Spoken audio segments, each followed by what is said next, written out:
한국판 이야기. 나와 내연녀는 5년 동안 몰래 관계를 이어왔지만 아내는 한 번도 소란을 피우거나 문제를 일으킨 적이 없었다. 내연녀가 쌍둥이를 낳고 나서야 나는 아내의 잔인함을 깨달았다. 내 이름은 박진욱, 올해 42살이다. 겉으로 보기에 내 인생은 많은 남자가 부러워할 만했다. 풍족한 가정, 도시에서 운영하는 작지만 안정적인 인테리어 회사, 현명한 아내와 착한 딸, 양가 부모님 모두 걱정이 없으셨다. 하지만 그 번듯한 겉모습 뒤에 내가 5년 동안이나 은밀하고 이기적이며 거짓으로 가득 찬 또 다른 삶을 살고 있었다는 사실을 아는 사람은 거의 없었다. 아내의 이름은 차선영이다. 우리는 결혼한 지 15년 되었고 13살짜리 딸 서연이가 있다. 선영은 사람들 사이에서 눈에 띄는 유형의 여자는 아니었다. 그녀는 온화하고 말이 적었으며 마른 체형의 얼굴에는 항상 인내심이 묻어났다. 하지만 선영은 진정한 의미의 가정적인 여자였다. 그녀는 내 식사부터 잠자리, 집안의 모든 지출까지 챙겼다. 내 회사가 자리를 잡을 수 있었던 것도 선영의 부모님께서 결혼할 때 보태주신 돈과 그녀가 처가를 통해 빌려온 대출금 덕분이었다. 선영이 없었다면 오늘의 나도 없었을 것이다. 그런데도 나는 그녀를 배신했다. 내 인생의 두 번째 여자는 강유라다. 나보다 10살 어리다. 유라는 5년 전 내가 회사에 채용한 사무직원이었다. 젊고 예쁘고 애교 섞인 말투로 항상 나를 존경심과 애교가 뒤섞인 목소리로 불렀다. 처음에는 그저 듣기 좋았고 내가 아직 매력 있구나 하고 생각했다. 점차 그 관심은 내 마음을 흔드는 것이 되었다. 나에게 가정이 있다는 것, 넘지 말아야 할 선이 어디인지 잘 알면서도 나 자신을 지키지 못했다. 처음 선을 넘었을 때 나는 그저 한순간의 실수라고 스스로에게 다짐했다. 하지만 그 실수는 5년 내내 계속되었다. 그 5년 동안 나는 두 개의 삶을 동시에 살았다. 낮에는 회사 대표이자 이웃들 눈에는 다정한 남편, 딸에게는 모범적인 아빠였다. 밤에는 온갖 핑계를 대며 늦게 귀가했다. 야근한다고 할 때도 있었고 고객 접대가 있다고 할 때도 있었으며 지방 출장을 간다고 할 때도 있었다. 거짓말이 반복되다 보니 나중에는 처음과 같은 죄책감도 느끼지 못했다. 가장 이해할 수 없었던 것은 바로 선영이었다. 그녀는 한 번도 소란을 피우거나 캐묻거나 내 휴대폰을 검사하거나 비정상적인 지출 내역을 추궁한 적이 없었다. 한 번은 유라가 고의로 내 셔츠 깃에 립스틱 자국을 남긴 적이 있었다. 집으로 돌아오는 길에 나는 식은땀을 흘리며 이번에는 틀림없이 들키겠다고 생각했지만 선영은 힐끗 쳐다보더니 아주 부드럽게 물었다. 또 접대 있었어요?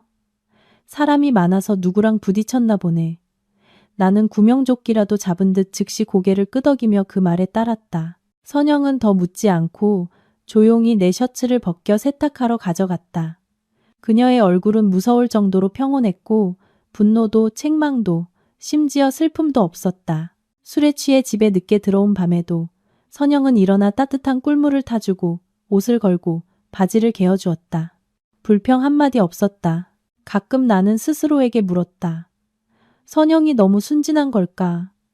아니면 너무 유약한 걸까? 여자는 예민하지 않던가? 낯선 향수 냄새, 미처 다 지우지 못한 문자 메시지, 이유 없이 인출된 돈들, 설마 그녀가 전혀 눈치채지 못했을까?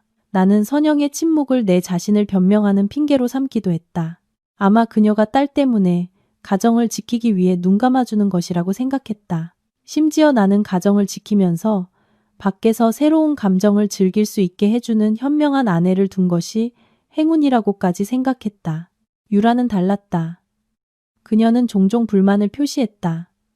오빠 와이프는 너무 순종적인 거 아니에요? 내가 그 여자였으면 벌써 난리 쳤을 거예요. 유라는 또한 내가 아이를 가지면 반드시 이혼해서 자신에게 정식 명분을 주고 아이에게 완전한 가정을 만들어줘야 한다고 말했다. 그럴 때마다 나는 얼버무리며 넘어갔다. 내 마음속에서 선영은 여전히 대체할 수 없는 아내였다. 유라는 나에게 새로운 감정을 주었고 선영은 나에게 안정감을 주었다. 나는 탐욕스럽게 둘 다 갖고 싶었다. 석 달 전 유라가 나에게 머릿속이 하얘지는 소식을 전했다. 그녀가 임신했고 그것도 쌍둥이라고 했다. 그 순간 나는 기쁘면서도 공포에 휩싸였다. 나는 항상 아들을 원했다. 서연이는 딸이었고 딸을 사랑했지만 마음 한구석에는 대를 이을 아들을 갖고 싶은 이기적인 욕망이 있었다. 그런데 이제 하나도 아니고 둘이라니. 유라는 나를 안고 울며 말했다. 정식 명분을 원해요. 오빠가 나랑 정식으로 결혼해서 아이들에게 당당한 성을 물려줬으면 좋겠어요. 두 아들이 생긴다는 흥분에 나는 고개를 끄덕였다. 선영과 이야기해서 모든 것을 원만하게 해결하겠다고 말했다. 나는 머릿속으로 재산 분할 방법을 계산하기 시작했다. 어떻게 하면 선영이 소란 없이 이혼에 동의하게 할까? 어떻게 하면 유라와 아이들이 풍족하게 살 수 있을까? 나는 선영의 성격상 그녀가 울고 아파하겠지만 결국에는 받아들일 것이라고 단정했다. 나는 너무 자신만만했다. 유라가 아이를 낳은 날, 나는 흥분한 나머지 선영이 가장 좋아하는 샤인머스켓 한 상자를 사들고 집으로 갔다. 이혼 이야기를 꺼내기 전에 최소한 친절한 모습을 보여야겠다고 생각했다. 서연이는 방에서 공부하고 있었고 선영은 부엌에서 저녁을 준비하고 있었다. 가스레인지 옆에 숙인 익숙한 뒷모습. 나는 식탁에 샤인머스켓 상자를 내려놓으며 선영을 불렀다. 할 말이 있어. 그녀는 나를 돌아보았고 손은 여전히 냄비를 젓고 있었으며 목소리는 평온했다. 무슨 일인데요? 나는 심호흡을 했다. 유라가 애를 낳았어. 쌍둥이야. 아들 둘. 나는 반응을 기다렸다. 숨막히는 소리, 비난, 아니면 최소한 질문이라도. 하지만 아무것도 없었다. 선영은 그저 아주 작게 응이라고 대답하고는 마치 내가 날씨 이야기를 한 것처럼 계속 요리를 했다. 그 순간 내 심장이 쿵 내려앉았고 모호한 불안감이 스며들었다. 나는 참지 못하고 다시 물었다. 나한테 할 말 없어? 선영은 가스레인지를 끄고 음식을 접시에 담아 나를 돌아보았다. 그녀의 눈빛은 차가울 정도로 평온했다. 내가 무슨 말을 하길 바라요? 축하한다고? 목소리를 높이지도 화를 내지도 않았다. 바로 그 침착함이 나를 처음으로 두렵게 만들었다. 마치 바닥이 어디인지 모르는 깊은 물속으로 들어선 기분이었다. 그날 저녁 식사는 무겁게 흘러갔다. 선영은 평소처럼 나와 딸에게 반찬을 집어주었다. 서연이는 이상한 분위기를 감지하고 나와 엄마에게 무슨 일이 있냐고 조심스럽게 물었다. 나는 서둘러 웃으며 말했다. 그냥 회사 일이야. 선영은 아무 말 없이 고개를 숙이고 밥을 먹었다. 거의 젓가락을 들지 않았다. 식사가 끝나자 나는 회사에 일이 있다는 핑계를 대고 황급히 집을 나섰다. 마음은 혼란으로 가득했다. 나는 선영에게 시간이 필요할 것이라고, 그녀가 감정을 억누르고 있는 것이라고 스스로를 위로했다. 나는 진짜 폭풍이 이제 막 형성되기 시작했고 내가 그 폭풍의 중심에 서 있다는 사실을 전혀 알지 못했다. 집 문이 열리는 순간 느꼈던 그 싸늘한 감각을 아직도 기억한다. 방 안의 공기는 굳어 있었고 모든 시선이 마치 내가 죄인인 양나에게 쏠렸다. 어머니는 침대 가장자리에 허리를 구부리고 앉아 두 손을 꼭 잡고 계셨다. 아버지는 창가에 등을 돌리고 서서 강한 척 하셨지만 어깨가 미세하게 떨리고 있었다. 늙은 남자가 울음을 참으려 애쓰는 모습이었다. 그리고 나는 집 한가운데 서 있었다. 손에는 서류가 든 종이 가방을 꽉 쥔 채 손바닥은 땀으로 축축했고 심장은 도망치는 것처럼 쿵쾅거렸다. 어머니가 먼저 나를 보셨다. 눈이 붉게 충혈되어 있었다. 너 지금 어디 갔다 오는 거니? 어머니의 목소리는 꾸짖음이 아니었다. 두려움과 희망이 섞인 약한 질문 같았다. 사실대로 말하려 입을 열었지만 아버지의 한숨 소리가 들렸다. 그 한숨은 마치 느린 칼날처럼 내 자존심을 베는 것 같았다. 방금 사람들이 나한테 전화한 거 알아? 아버지가 돌아섰다. 목소리가 쉬어 있었다. 그 사람들이 내가 널 어떻게 가르쳤기에 감히 그런 짓을 하냐고 묻더군. 나는 얼어붙었다. 무슨 일이요, 아버지? 아버지는 바로 대답하지 않으셨다. 내 손에서 종이 가방을 확 낚아채더니 종이 몇 장을 꺼내셨다. 나는 구겨진 종이 가장자리와 뒤섞인 파랗고 붉은 잉크 자국을 보았다. 잠시였지만 나는 집 안 공기가 왜 이렇게 무거운지 즉시 이해했다. 네가 서명한 게 이거냐? 아버지가 으르렁거리셨다. 내 그 서명 하나가 누굴 해치는지 알아? 나는 침을 삼켰다. 목이 꽉 막혔다. 아버지가 회사 일을 말하고 있다는 걸 알았다. 내가 궁지에 몰렸던 일, 침착함을 유지하려 했지만 결국 자극을 받아 터져버렸던 그 일. 나는 내가 옳다고 생각했고 단지 나를 방어했을 뿐이라고 생각했다. 모든 것이 이렇게 집으로 직행해서 부모님 머리 위로 판결처럼 쏟아질 줄은 몰랐다. 어머니가 손을 짚고 일어서셨다. 쓰러질 듯 비틀거리셨다. 내가 급히 다가가 부축하려 했지만 어머니는 피하셨다. 어머니의 손이 심하게 떨리고 있었다. 엄마 무섭게 하지 마라. 어머니가 애원하듯 작게 말씀하셨다. 엄마한텐 너 하나뿐이야. 그 말에 심장이 찔리는 듯 했다. 어머니를 안고 싶었다. 일부러 그런 게 아니라고, 단지 내 마지막 공정함을 지키고 싶었을 뿐이라고 말하고 싶었다. 하지만 아버지가 종이들을 책상 위에 올려놓고 한 줄을 똑바로 가리키셨다. 이것 봐라. 네가 상사를 모욕하고 질서를 어지럽히고 부서 전체의 체면에 먹칠을 했다고 하더구나. 사람들이 널 해고할 생각이라는 거 알아? 이 동네에서 부모님이 사는데 사람들 말 한마디면 우리 가족 전체를 진흙탕에 처박을 수 있다는 거 몰라? 나는 고개를 들어 아버지를 보았다. 아버지는 한 번도 심한 말씀을 하신 적이 없었다. 아버지가 화나시면 보통 조용히 나가서 담배 한 대 피우고 돌아오셨고 모든 일은 저절로 지나갔다. 그런데 오늘은 말씀을 많이 하셨고 거칠게 하셨다. 마치 지금 말하지 않으면 터져버릴 것 같았다. 내 목소리가 쉬어있는 것을 느꼈다. 저는 잘못한 게 없어요, 아버지. 아버지는 웃으셨지만 전혀 즐거워 보이지 않았다. 잘못이 없다고? 인생이 옳기만 하면 다 되는 줄 알아? 나는 그 자리에 못 박혔다. 옳기만 하면 다 되는 건가? 나는 그렇게 생각했었다. 내가 바르게 살면 하늘이 돕는다고 믿었었다. 하지만 나이가 들수록 어떤 옳음은 사람들에게 미움을 사고 어떤 침묵은 사람들을 평안하게 살게 한다는 것을 깨달았다. 어머니가 가슴을 부여잡고 숨을 헐떡이셨다. 나는 깜짝 놀라 달려가 물을 따라드렸다. 어머니는 한 모금 작게 마셨지만 눈은 여전히 나에게서 떼지 않으셨다. 엄마한테 솔직히 말해봐. 어머니의 목소리가 떨렸다. 내가 큰 사고를 친 거니? 나는 눈앞에 늙은 두 분을 보며 마음이 물 만난 진흙처럼 부드러워졌다. 더 이상 숨길 수 없었다. 저 그들에게 내몰렸어요. 목소리가 갈라졌다. 궁지에 몰렸어요. 서명하지 않으면 그들이 모든 책임을 저에게 떠넘기려고 했어요. 증거를 남기기 위해 서명한 거예요. 녹음 파일도 있고 서류도 있어요. 부모님께 누를 끼치고 싶지 않았지만 계속 고개 숙이고 싶지도 않았어요. 아버지는 나를 뚫어지게 쳐다보셨다. 아버지의 눈빛에는 이상한 무언가가 있었다.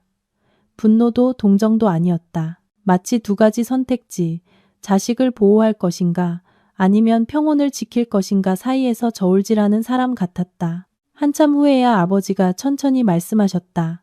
그것들 어디에 보관하고 있니? 나는 가방을 가리켰다. 여기 안에요. 자취방에 두면 안전하지 않을 것 같아서 가져왔어요. 아버지는 조용히 낡은 휴대폰 하나를 꺼내셨다. 나는 놀랐다. 아버지가 거의 사용하지 않고 서랍에 넣어두시던 휴대폰이었다. 아버지가 그것을 책상 위에 놓으셨다. 여기에 다 옮겨. 그리고 나서 나한테 줘. 나는 어리둥절했다. 아버지. 아버지가 한숨을 내쉬며 목소리를 낮추셨다. 네가 틀렸다고 말하는 게 아니다.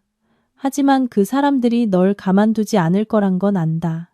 네가 가지고 있으면 성질 급해서 무슨 바보 같은 짓이라도 하면 모든 게 끝장이야. 내가 갖고 있겠다. 난 늙어서 그들이 협박하기도 어려울 거다. 이번 한 번만 아버지 말 들어라. 나는 아버지를 보며 눈시울이 뜨거워졌다. 이번 한 번만 아버지 말 들어라. 그 말은 마치 내가 어렸을 때로 돌아가게 하는 갈고리 같았다. 내가 자전거에서 넘어지기만 하면 아버지가 안아 일으키며 먼지를 털어주시던 때. 괜찮아. 아빠가 있잖니. 나는 고개를 끄덕였다. 나는 모든 녹음 파일, 사진, 문자 메시지를 아버지의 휴대폰으로 옮겼다. 진행률 표시줄이 움직일 때마다 심장이 세차게 뛰었다.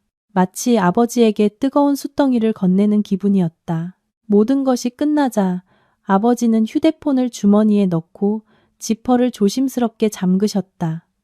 어머니는 아버지를 보시고 그리고 나를 보셨다. 어머니가 말씀하셨다. 목소리는 약했지만 분명했다. 아들아, 엄마는 네가 세상을 이기는 사람이 되길 바라지 않아. 그냥 네가 평안하기만 하면 돼. 나는 어머니의 손을 잡았다. 이번에는 어머니가 피하지 않으셨다. 어머니의 손은 차가웠다. 나는 약간의 온기를 전해주고 싶은 듯 가볍게 쥐었다. 죄송해요. 내가 말했다. 부모님 걱정 끼쳐드려서 죄송해요. 아버지는 젖은 눈을 감추려는 듯 고개를 돌리셨다. 아버지는 단 한마디만 하셨다. 오늘 밤은 집에서 자거라. 내일 내가 너랑 같이 가겠다. 나는 얼어붙었다. 저랑 같이 어디를요? 아버지가 짧게 대답하셨다. 그 사람들 만나러. 심장이 내려앉았다. 그 사람들을 만난다는 것은 맞서는 것이고 그들이 부모님을 겁주기 위해 온갖 방법을 쓸 수도 있다는 의미였다. 하지만 저기서 계신 아버지의 모습을 보니 아버지가 더 이상 나를 혼자 두지 않으실 거라는 걸 깨달았다. 그날 밤 나는 내 옛날 방에 누워 바깥방에서 들려오는 어머니의 기침 소리와 아버지의 무거운 뒤척이는 소리를 들으며 눈을 똑바로 뜨고 천장을 바라보았다. 모든 것이 잘 될 것이라고 스스로에게 다짐했지만 마음속에는 마치 먼 곳에서 들려오는 천둥 소리처럼 내일 아침이 간단하지 않을 것이라는 막연한 예감이 있었다. 그들이 이미 내 가족을 건드렸기 때문이다. 그리고 가족을 건드렸을 때 나는 더 이상 물러설 곳이 없다는 것을 알았다. 다음 날 아침 나는 아주 일찍 일어났다. 하늘은 아직 어둑했고 골목에서는 이웃 아주머니가 빗자루로 쓰레기를 쓰는 소리가 들렸다. 익숙한 낡은 집이 이상하게 답답하게 느껴졌다. 거실로 나가니 아버지가 언제부터인지 이미 앉아 계셨다. 셔츠는 깔끔하게 다려져 있었고 머리는 단정하게 빗어져 있었다. 아버지 앞에는 김이 나는 찻잔이 있었지만 한 모금도 마시지 않으신 것 같았다. 일어났구나. 아버지가 낮지만 단단한 목소리로 물으셨다. 네. 나는 맞은편에 앉았다. 심장이 더 빨리 뛰었다. 아버지, 몇 시에 갈까요? 아버지가 시계를 보셨다. 조금 있다 아침 먹고 어머니가 부엌에서 뜨거운 죽그릇을 들고 나오셨다. 내 앞에 하나, 아버지 앞에 하나 놓으셨다. 어머니는 별 말씀 없이 조용히 따뜻할 때 먹어라 라고만 하셨다. 어머니의 목소리는 피곤했지만 눈빛은 이상하게 단호했다. 나는 고개를 숙이고 죽을 먹었지만 아무 맛도 느끼지 못했다. 머릿속에는 온갖 최악의 시나리오만 떠올랐다. 그들이 아버지를 어떻게 위협할까? 무슨 이야기를 꺼내 압박할까? 나는 예전에 두렵지 않았었다. 하지만 지금 부모님이 이 일에 끌려 들어오시자 나는 자신이 한없이 작고 초라하게 느껴졌다. 아침 식사가 끝나고 아버지가 일어나 외투를 입으셨다. 가자. 우리는 집을 나섰다. 떠나기 전 어머니가 문가에 서서 우리를 바라보셨다. 손은 나무 문틀을 잡고 있었다. 내가 돌아보니 어머니의 눈이 붉었다. 무슨 말을 하고 싶었지만 목이 메어 어머니, 집에서 잘 쉬세요라고만 겨우 말했다. 어머니가 고개를 끄덕이셨다. 아버지랑 잘 다녀와라. 아버지 말씀 잘 듣고. 그 말은 마치 당부 같았다. 차를 타고 가는 동안 아버지는 말이 없으셨다. 차는 천천히 일정하게 달렸다. 나는 백미러로 아버지의 머리가 생각보다 더 희끗해진 것을 보았다. 나는 내가 부모님을 뒤에 서서 걱정하게 하는 것에 익숙해져 있었고 그분들도 나처럼 두려워할 때가 있다는 것을 한 번도 생각해 본 적이 없다는 것을 문득 깨달았다. 목적지에 도착하자 아버지가 차를 세우고 나를 돌아보셨다. 무슨 일이 있어도 내가 말할 테니 너는 성급하게 굴지 마라. 나는 고개를 끄덕였다. 손바닥에서 땀이 났다. 만남은 크지 않은 방에서 이루어졌다. 하지만 분위기는 팽팽한 활시위 같았다. 우리 맞은편에 앉은 남자는 임 부장님이었다. 아버지보다 몇 살 위였고 예전에 안면이 있는 사이였다. 그는 먼저 나를 보았다. 눈빛은 탐색적이면서도 차가웠다. 자네가 진우 군인가? 그가 평탄한 목소리로 물었다. 네. 나는 침착함을 유지하려 애쓰며 대답했다. 그는 아버지 쪽으로 고개를 돌렸다. 형님, 아들 교육 잘 시키셨네요. 이제 일하면서 녹음도 하고 사진도 찍고 증거도 남길 줄 알고. 나는 그 말을 듣고 얼굴이 화끈거렸다. 입을 열려는데 아버지가 손을 들어 제지하셨다. 아버지는 옅게 웃으셨지만 목소리는 아주 분명했다. 애들이 아직 어리지만 옳고 그름은 분명히 해야죠. 내 자식이라고 무조건 감싸지는 않겠지만 다른 사람이 억지로 몰아붙이게 두지도 않을 겁니다. 임 부장은 의자에 등을 기대고 팔짱을 꼈다. 그래서 어떻게 하고 싶으신데요? 아버지는 그를 똑바로 쳐다보셨다. 조용히 끝내려면 제대로 조용히 끝냅시다. 내 아들은 문제를 일으키지도 않았고 거짓말을 하지도 않았습니다. 잘못한 사람이 있다면 스스로 고칠 것이고 만약 너무 압박한다면 아버지가 주머니에 가볍게 손을 얹으셨다. 이 나이 먹고 두려울 것 없습니다. 그 말은 목소리가 높지 않았지만 나는 등골이 서늘해지는 것을 느꼈다. 나는 아버지가 이런 모습인 것을 한 번도 본 적이 없었다. 고개를 숙이지도 돌려 말하지도 않으셨다. 방 안은 오랫동안 조용했다. 마침내 임 부장이 한숨을 내쉬며 목소리를 낮췄다. 알겠습니다. 다시 이야기해보죠. 하지만 앞으로 자네도 분수를 알아야 할 걸세. 아버지가 일어서셨다. 분수를 안다는 게 굴욕을 참는다는 뜻은 아니죠. 우리는 그곳을 나왔다. 문이 닫히고 나서야 나는 내 등 셔츠가 땀으로 흠뻑 젖었다는 것을 깨달았다. 아버지는 여전히 등을 꼿꼿이 세우고 앞서 걸으셨다. 나는 그 뒤를 따랐다. 마음은 가벼워지면서도 무거워졌다. 아버지가 나를 막아주셔서 가벼웠고 이 일이 아직 끝나지 않았다는 것을 알기에 무거웠다. 그날 오후 나는 집으로 돌아왔다. 선영이 거실에 앉아 있었고 테이블 위에는 서류 뭉치가 놓여 있었다. 그녀는 고개를 들어 나를 보았다. 눈빛은 며칠 전처럼 여전히 평온했다. 왔어요? 선영이 말했다. 나는 앉았다. 심장이 세차게 뛰었다. 무슨 일이야? 선영이 서류 뭉치를 내 쪽으로 밀었다. 집문서, 통장 그리고 이거요. 나는 서류 맨 위에 뚜렷하게 인쇄된 이혼 신청서라는 글자를 보고 머릿속이 아찔해졌다. 이날이 올 줄은 알았지만 이렇게 빠르고 조용하게 올 줄은 몰랐다. 선영아, 나는 쉰 목소리로 불렀다. 생각은 잘해본 거야? 선영은 나를 오랫동안 쳐다보았다. 화내지도 울지도 않고 단지 지친 눈빛이었다. 5년이었어요, 여보. 선영이 천천히 말했다. 충분히 오래 생각했어요. 나는 고개를 숙였다. 내가 잘못한 거 알아. 하지만 우리에겐 아이가 있잖아. 바로 아이 때문에 지금 이러는 거예요. 그녀가 내 말을 끊었다. 아이가 거짓으로 가득 찬 집에서 자라게 하고 싶지 않아요.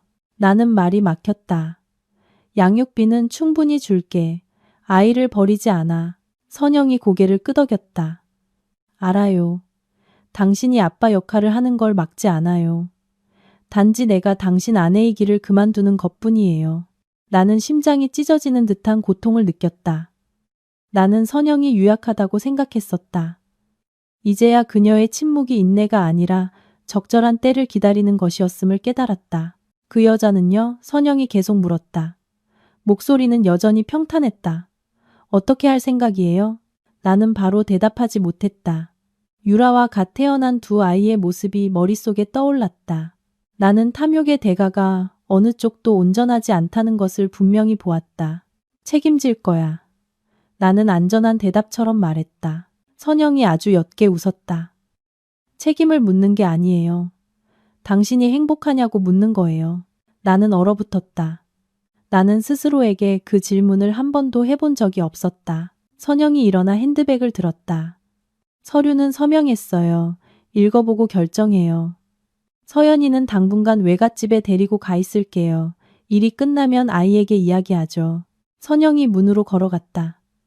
떠나기 전 그녀는 돌아보며 나를 그 자리에 얼어붙게 만든 한마디를 했다. 당신은 내가 약해서 순한 줄 알았겠지만 사실은 그냥 시끄럽게 만들고 싶지 않았을 뿐이에요. 문이 닫혔다.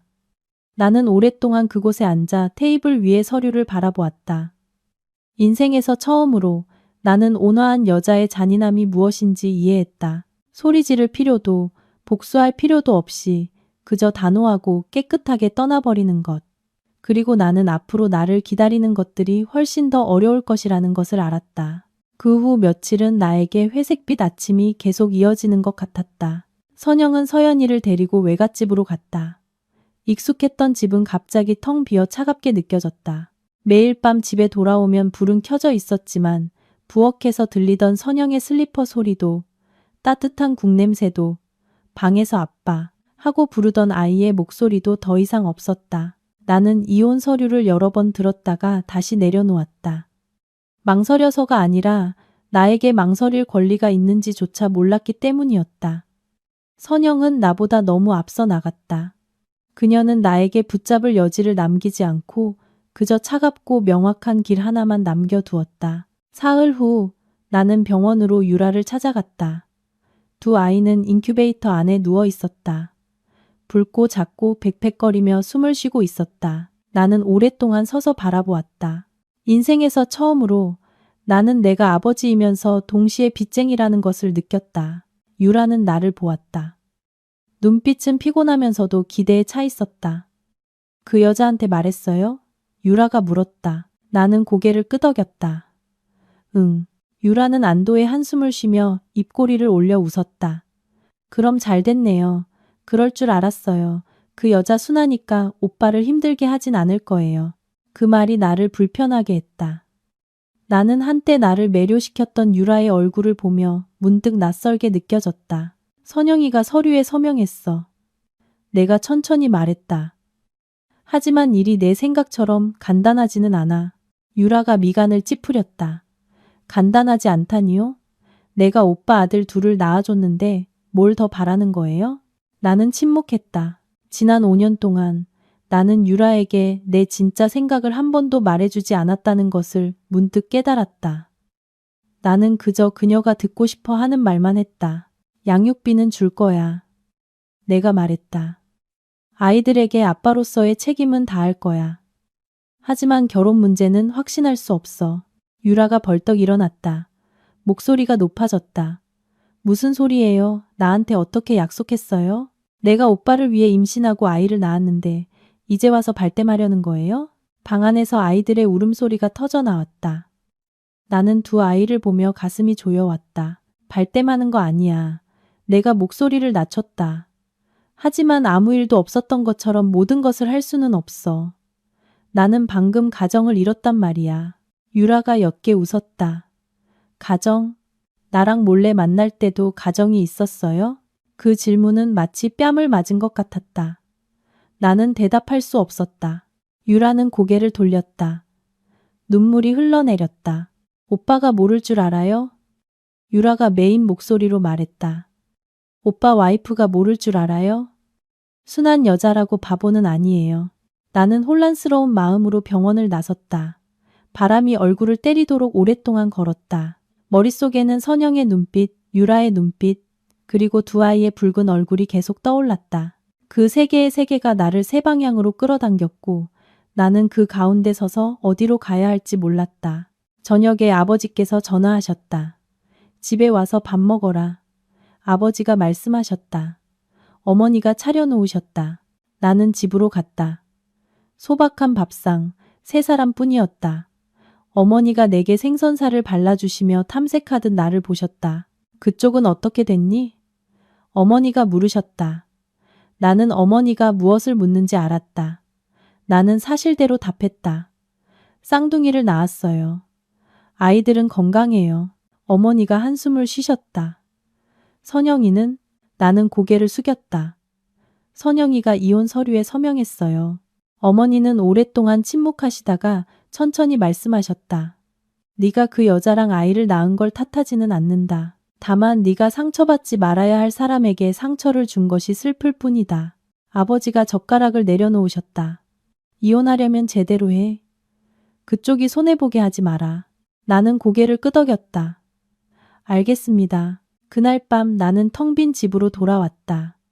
옷장을 열어보니 선영의 옷은 거의 다 정리되어 있었고 우리가 막 결혼했을 때 선영이 입던 낡은 스웨터 하나만 남아 있었다. 나는 그것을 집어들었다. 익숙한 냄새에 목이 메었다. 나는 선영에게 전화했다. 여보세요. 그녀의 목소리는 여전히 평온했다. 서명할게. 내가 말했다. 서류에 적힌 대로 다 할게. 선영은 몇 초간 침묵했다. 고마워요. 서연이는 내가 머뭇거렸다. 보고 싶어. 주말에요. 선영이 답했다. 막지는 않을게요. 통화는 간단하게 끝났다. 나는 전화기를 내려놓았다. 마치 내가 붙잡을 권리가 없는 이별 의식을 마친 기분이었다. 일주일 후 나는 서연이를 만났다. 아이는 나를 보자마자 와락 껴안고 서럽게 울었다. 나는 아이를 안았다. 마음이 찢어지는 것 같았다. 선영은 옆에 서서 끼어들지도 고개를 돌리지도 않았다. 아빠, 나 버리지 마. 서연이가 울먹이며 말했다. 아빠는 너 안 버려. 나는 속삭였다. 그냥 이제 같은 집에 살지 않을 뿐이야. 서연이는 고개를 끄덕였지만 나는 아이에게 같은 집에 살지 않는다는 것이 얼마나 깊은 상처인지 알았다. 돌아갈 때 나는 선영을 보며 하고 싶은 말이 많았지만 결국 미안해 한마디밖에 하지 못했다. 선영은 나를 보았다. 눈빛에는 원망이 없었다. 이미 늦었어요. 집으로 돌아오는 길에 나는 탐욕의 대가가 한 번에 오는 것이 아니라 조금씩 사람이 평생 죄책감 속에 살게 할 만큼 온다는 것을 깨달았다. 그리고 나는 내 인생의 가장 어려운 부분이 아직 시작되지 않았다는 것을 알았다. 서류에 서명한 날 이후 나는 공식적으로 두 책임의 강둑 사이에 사는 남자가 되었다. 한쪽에는 한 지붕 아래 온전한 부모와 함께 사는 것에 익숙했던 딸 서연이가 있었다. 다른 쪽에는 갓 태어나 돈과 나의 존재가 필요한 유라와 쌍둥이가 있었다. 나는 모든 것을 잘 조율할 수 있을 거라고 생각했지만 인생은 생각대로 움직이지 않았다. 나는 회사 근처의 작은 원룸으로 이사했다. 아침에는 출근하고 저녁에는 외갓집에 들러 서연이를 보거나 병원을 거쳐 유라의 집으로 갔다. 몸은 피곤했지만 더 피곤한 것은 항상 어딘가에 부족하다는 느낌에 시달리는 것이었다. 유라는 일주일 후에 퇴원했고 임시로 빌린 아파트로 갔다. 나는 꼬박꼬박 돈을 보내고 분유와 아기용품을 사주었다. 내가 갈 때마다 유라는 결혼 이야기를 꺼냈다. 처음에는 부드럽게, 나중에는 짜증스럽게. 내가 남편도 없이 애 낳은 여자라는 소리 듣게 할 거예요? 유라가 씁쓸한 목소리로 말했다. 사람들이 나를 어떻게 보는지 알아요? 나는 잠든 두 아이를 보며 침착한 목소리를 유지하려 애썼다. 너희 모자 힘들게 하진 않을 거야. 하지만 결혼은 시간이 필요해. 유라가 차갑게 웃었다. 오빠의 시간이라는 게 나랑 몰래 만나던 그 몇 년이었는데 이제 와서 또 시간이 필요하다고? 나는 대답할 수 없었고 그녀를 피하기 시작했다. 일이 바쁘다는 핑계를 대고 더 늦게 귀가하고 덜 들렀다. 피하면 피할수록 유라는 더 초조해했다. 그녀는 나에게 여러 번 전화했고 때로는 내가 서연이와 밥을 먹고 있을 때도 전화했다. 한 번은 서연이가 계속 울리는 내 휴대폰을 보고 물었다. 아빠, 바빠? 나는 전화를 껐다. 아이의 머리를 쓰다듬으며 아니, 아빠 여기 있잖아 라고 말했다. 하지만 딸에게 거짓말을 하면서 나는 예전에 아내에게 거짓말을 할 때보다 더 비참하게 느껴졌다. 선영은 약속을 지켰다. 그녀는 내가 아이를 만나는 것을 막지 않았고 돈을 더 요구하지도 않았으며 아이 앞에서 내 흉을 보지도 않았다. 그 친절함이 오히려 나 자신을 더 괴롭게 만들었다. 한 번은 선영에게 물었다. 나를 원망해? 선영은 오랫동안 침묵하다가 말했다. 원망해서 뭐해요? 피곤하게. 그냥 내가 당신을 믿었던 그 세월이 아까울 뿐이에요. 그 말은 욕설보다 더 아팠다. 비가 오는 어느 날 저녁 유라에게 가던 중 아버지에게서 전화가 왔다. 너 어디냐? 아버지의 목소리가 다급했다. 유라 집에 거의 다 왔어요. 차 돌려. 아버지가 짧게 말했다. 엄마가 쓰러지셨다. 나는 얼굴이 하얗게 질렸다. 차를 돌려 집으로 달려갔다. 어머니는 침대에 누워 계셨다. 얼굴은 창백했고 손에는 링거 바늘이 꽂혀 있었다. 아버지는 곁에 앉아 계셨고 얼굴은 굳어 있었다. 의사 선생님이 그냥 저혈압이라고 하셨어. 아버지가 나를 보고 말씀하셨다. 하지만 요즘 어머니가 너무 걱정을 많이 하셨어. 나는 침대 옆에 앉아 어머니의 손을 잡았다. 그 손은 가늘고 차가웠다. 미안하다. 어머니가 약한 목소리로 말씀하셨다. 엄마가 널 걱정시켰구나. 나는 목이 메었다. 어머니 잘못이 아니에요. 어머니는 나를 보셨다. 눈빛은 안타까움과 슬픔으로 가득했다. 아들아, 엄마는 네가 누굴 사랑하는지 묻지 않는다. 그냥 네가 마음 편히 살고 있는지 묻고 싶구나. 나는 대답할 수 없었다. 그 질문은 내 안에 텅 빈 곳을 정통으로 찔렀다. 나는 편하지 않았다. 거짓말을 시작한 날부터 단 한 번도 편한 적이 없었다. 다음 날 유라가 우리 부모님 댁으로 찾아왔다. 내가 도착했을 때 그녀는 마당에 서 있었다. 한 손에는 아이를 안고 다른 아이는 유모차에 있었다. 그녀의 눈은 붉었고 목소리는 떨렸지만 작지는 않았다. 안녕하세요, 아버님, 어머님. 유라가 어머니에게 말했다. 제가 진우 씨 아이들을 낳은 사람이에요. 어머니는 충격에 빠지셨고 아버지는 벌떡 일어나셨다.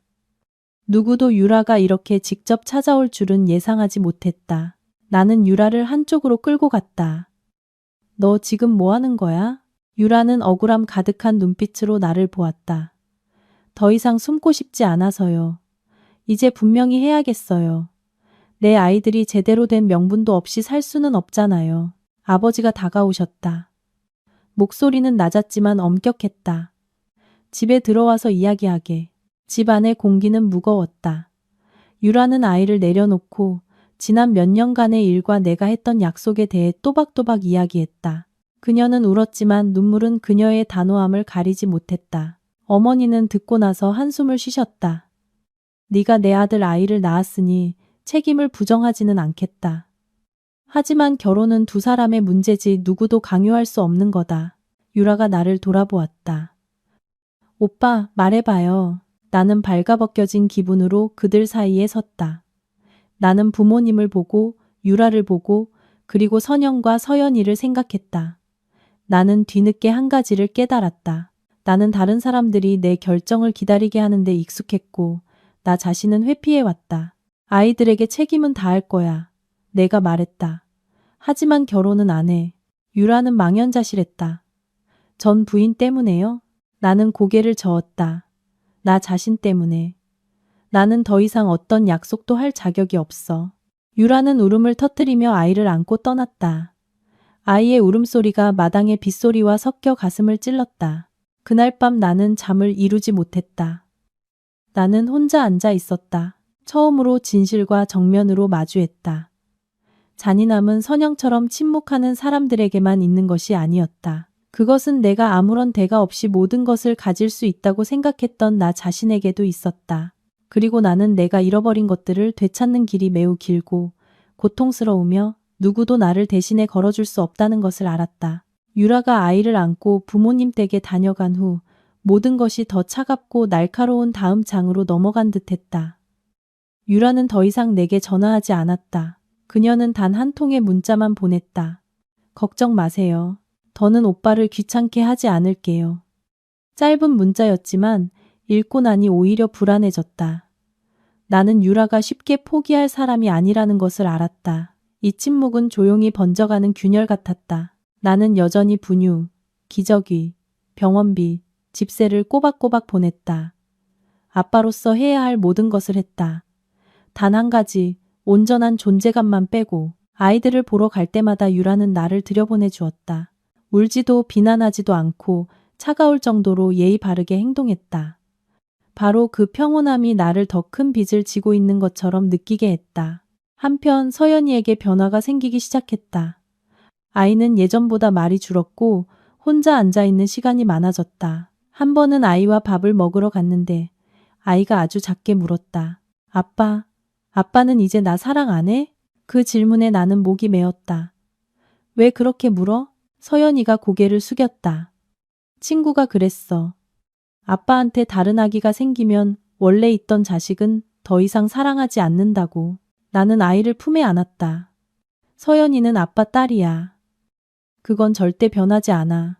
서연이는 나를 꽉 껴안았지만 나는 말이 내가 만든 아이의 작은 세상 속 공허함을 채우기에 충분하지 않다는 것을 알았다.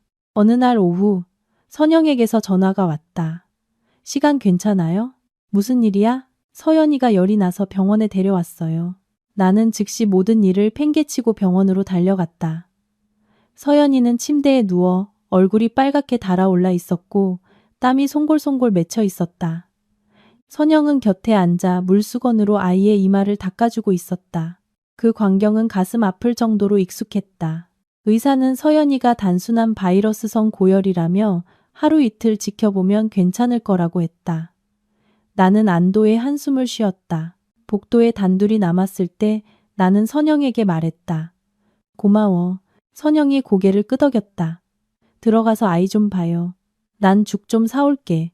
나는 선영의 뒷모습이 사라지는 것을 보며 마음이 가라앉았다. 아이의 가장 중요한 순간에 곁에 있는 사람은 항상 선영이었지 내가 아니었다는 것을 문득 깨달았다. 그날 밤 나는 병원에 남았다.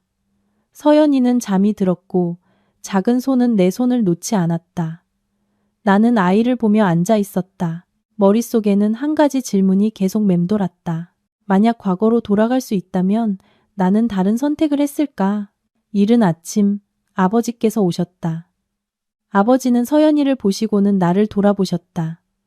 너는 집에 가서 좀 쉬어라. 아버지가 말씀하셨다. 내가 여기 있겠다. 나는 고개를 저었다. 제가 있을게요. 아버지가 한숨을 쉬셨다. 아들아, 잃어버린 것은 다시 찾을 수 없지만 아직 망설이면 남은 것마저 잃게 될 거다. 나는 아버지를 보며 묻지 않았지만 아버지가 무엇을 말씀하시는지 이해했다. 며칠 후 모든 것이 잠잠해지는 듯 했을 때 유라의 지인에게서 전화가 왔다. 그 사람의 목소리는 낮았다. 진우 씨, 이쪽으로 잠깐 와줄 수 있어요? 유라 씨 상태가 좀 안 좋아요. 나는 즉시 달려갔다. 유라의 원룸은 어둡고 어수선했다. 유라는 침대에 앉아 있었고 머리는 헝클어져 있었으며 눈은 채맸다. 두 아이는 이웃집에 맡겨둔 상태였다. 무슨 일이야? 내가 물었다. 유라는 나를 보고 아주 이상한 미소를 지었다. 그냥 좀 피곤해서요. 나는 주위를 둘러보다가 테이블 위에 신경안정제를 보았다. 심장이 세차게 뛰었다. 이런 약은 왜 먹는 거야? 유라가 어깨를 으쓱했다. 잠이 안 와서요. 나는 앉아서 목소리를 낮췄다. 유라야, 내가 너랑 결혼은 안 하지만 널 버리지는 않아. 스스로를 괴롭히지 마. 유라가 웃음을 터뜨렸다. 눈물이 흘러나왔다. 말은 참 쉽게 하네요. 오빠는 옛가족도 있고 큰딸도 있고 부모님도 있잖아요. 근데 난 결국 남은 게 이 두 아이랑 내연녀라는 이름뿐이에요. 나는 침묵했다. 나에게는 반박할 권리가 없다는 것을 알았다. 그거 알아요? 유라가 떨리는 목소리로 계속 말했다. 나는 오빠에게 아이를 낳아주기만 하면 오빠가 나를 선택해야만 할 거라고 생각했어요. 그런데 결국 가장 큰 대가를 치르는 건 나였네요. 나는 목이 꽉 막히는 것을 느꼈다. 미안하다. 미안함만으로는 아이를 키울 수 없지. 유라가 대답했다. 하지만 괜찮아요. 나 혼자 일어설게요. 그냥 오빠가 이 두 아이는 잘못이 없다는 것만 기억해줬으면 좋겠어요. 나는 고개를 끄덕였다. 알아. 유라의 원룸을 나오며 나는 복도에 오랫동안 서 있었다. 처음으로 내가 너무나 많은 사람에게 끼친 결과의 무게를 뚜렷하게 느꼈다. 완전히 악한 사람은 없었다. 하지만 무고한 사람도 없었다. 그날 저녁 나는 부모님 댁으로 갔다. 어머니가 나를 보고 조용히 말씀하셨다. 더 이상 모든 것이 내 손을 벗어나게 두지 마라. 이제는 제대로 사는 법을 선택해야 할 때다. 나는 옛날 침대에 누워 천장을 바라보았다. 나는 과거로 돌아갈 수도 모든 사람을 만족시킬 수도 없다는 것을 이해했다. 하지만 적어도 이제부터는 회피하지 않고 공허한 약속을 하지 않고 끝까지 책임을 지는 법을 배워야 했다. 앞길은 여전히 안개 속이었지만 이번에는 도망칠 수 없었다. 나는 아주 작은 것들부터 바꾸기 시작했다. 예전에는 전혀 신경 쓰지 않았던 것들이었다. 더 이상 피하지 않았다. 시간을 명확하게 정해서 어떤 날은 서연이를 만나고 어떤 날은 두 아이에게 갔다. 더 이상 급하게 들러 잠시 앉아 있다가 바쁘다는 핑계로 떠나는 식은 아니었다. 나는 더 오래 머물렀고 아빠로서 할 수 있는 가장 평범한 일들을 했다. 분유를 타고 아이를 재우고 집을 청소했다. 그런 일들은 피곤했지만 내가 아직 가치 있는 사람이라는 것을 느끼게 해주는 피곤함이었다. 유라는 점차 안정을 되찾았다. 그녀는 더 이상 결혼 이야기를 꺼내지 않았지만 우리 사이의 거리는 여전히 존재했다. 가끔 유라가 나를 오랫동안 쳐다보다가 무언가 말하려는 듯 하다가 그만두는 것을 보았다. 나는 묻지 않았다. 어떤 질문은 꺼내는 것만으로도 더 큰 상처를 줄 뿐이다. 어느 날 오후 내가 작은 아이의 기저귀를 갈고 있을 때 유라가 조용히 말했다. 아이들을 할아버지, 할머니 댁에 더 자주 데려가 줄 수 있어요? 나는 손을 멈췄다. 무슨 걱정이라도 있어? 유라가 고개를 저었다. 그냥 아이들이 자기가 어디에 속해 있는지 모르고 자라지 않았으면 해서요. 그 말에 나는 뜨끔했다. 나는 고개를 끄덕였다. 알아서 할게. 그 주 주말 나는 두 아이를 부모님 댁에 데려갔다. 어머니는 손주들을 보시더니 잠시 멈칫하다가 눈물을 터뜨리셨다. 어머니는 떨리는 손으로 아이들을 차례로 안으셨다. 너희들은 아무 잘못이 없다. 어머니는 마치 자신에게 말하듯 중얼거리셨다. 아버지는 옆에 서서 아무 말도 하지 않으셨지만 나는 아버지의 눈시울이 붉어진 것을 보았다. 아버지가 내 어깨에 손을 얹으셨다. 무겁지만 따뜻했다. 피부치라면 아버지가 천천히 말씀하셨다. 누구도 버릴 수 없는 거다. 나는 안도의 한숨을 쉬었다. 적어도 하나의 문은 열렸다. 같은 날 선영이 서연이를 데리고 할아버지, 할머니를 뵈러 왔다. 서연이가 두 아기를 보았을 때 아이는 그 자리에 멈춰섰다. 나는 아이가 격하게 반응할까봐 걱정했다. 하지만 서연이는 아주 작게 물었을 뿐이다. 아빠, 얘네가 내 동생들이야? 나는 고개를 끄덕였다. 응. 서연이는 다가가 잠든 두 아이를 보더니 선영을 돌아보았다. 엄마, 아기들이 엄청 작다. 선영이 아이의 머리를 쓰다듬었다. 응. 작으니까 더 잘 돌봐야 해. 어색한 분위기가 감돌았다. 나는 한때 내 두세 개였던 두 여자 사이에 서서 이방인이 된 기분이었다. 하지만 적어도 아무도 소란을 피우지 않았고 눈물도 비난도 없었다. 길고 무거운 침묵만이 있었다. 저녁에 모두가 돌아간 후 아버지가 나를 마당으로 부르셨다. 앞으로 어떻게 할 생각이냐? 아버지가 물으셨다. 나는 잠시 침묵하다가 솔직하게 대답했다. 그냥 아이들이 저를 미워하지 않게 하는 것만 생각하고 있어요. 아버지는 나를 보셨다. 눈빛이 깊었다. 자식들이 널 존경할 필요는 없다. 그냥 네가 제대로 살면 된다. 이미 저지른 잘못은 이제 착실하게 사는 것으로 밖에는 갚을 길이 없다. 그 말씀은 며칠 동안 내 머릿속을 맴돌았다. 한 달 후, 유라가 한동안 고향에 내려가 있기로 했다는 소식을 들었다. 친정 어머니가 올라오셔서 아이들을 돌보는 것을 도와주시기로 했다. 떠나기 전 유라는 나를 집 근처 작은 카페로 불렀다. 한동안 떠나 있을게요. 유라가 말했다. 생각할 시간이 필요해요. 이해해. 내가 대답했다. 필요한 거 있으면 언제든 전화해. 유라는 나를 보았다. 눈빛이 예전보다 부드러웠다. 걱정 마세요. 바보 같은 짓은 안 해요. 그냥 스스로 단단해지고 싶을 뿐이에요. 나는 고개를 끄덕였다. 고마워. 유라가 슬프게 웃었다. 뭐가 고마운데요? 나는 대답하지 않았다. 어떤 것들은 말로 꺼내면 이야기를 더 무겁게 만들 뿐이었다. 유라가 떠난 후 나는 서연이에게 더 집중했다. 아이를 학교에 데려다주고 같이 밥을 먹고 아이가 학교에서 있었던 이야기를 하는 것을 들어주었다. 서연이는 점차 웃음이 많아졌지만 어떤 밤에는 여전히 악몽을 꾸고 놀라서 울며 아빠를 찾았다. 그럴 때마다 내 심장은 조여왔다. 어느 날 저녁 서연이가 나에게 물었다. 아빠, 나중에 내가 아빠처럼 될까? 나는 깜짝 놀랐다. 뭐가? 다른 사람을 슬프게 만드는 거. 나는 아이를 오랫동안 바라보았다. 아니, 너는 아빠보다 더 좋은 사람이 될 거야. 서연이가 고개를 저었다. 아빠보다 더 좋은 사람이 되고 싶지 않아. 그냥 아빠가 더 이상 슬프지 않았으면 좋겠어. 그 말에 나는 아이가 내 젖은 눈을 볼까봐 고개를 돌렸다. 선영은 자신을 위한 삶을 더 많이 살기 시작했다. 저녁에 수업을 하나 더 들었고 가끔 친구들과 어울렸다.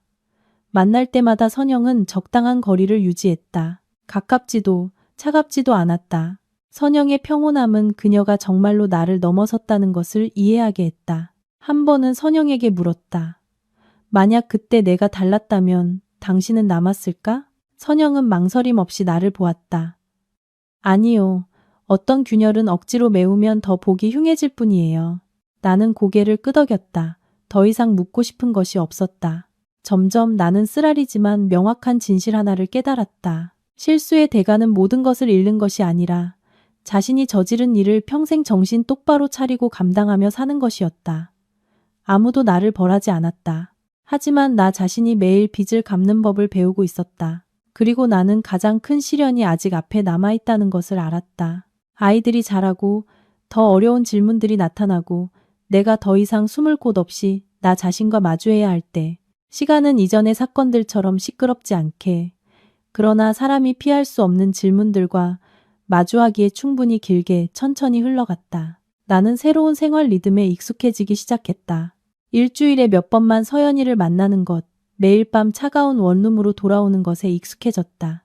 익숙해졌지만 결코 편안하지는 않았다. 어느 날 저녁, 나는 서연이를 학원에서 데려오고 있었다.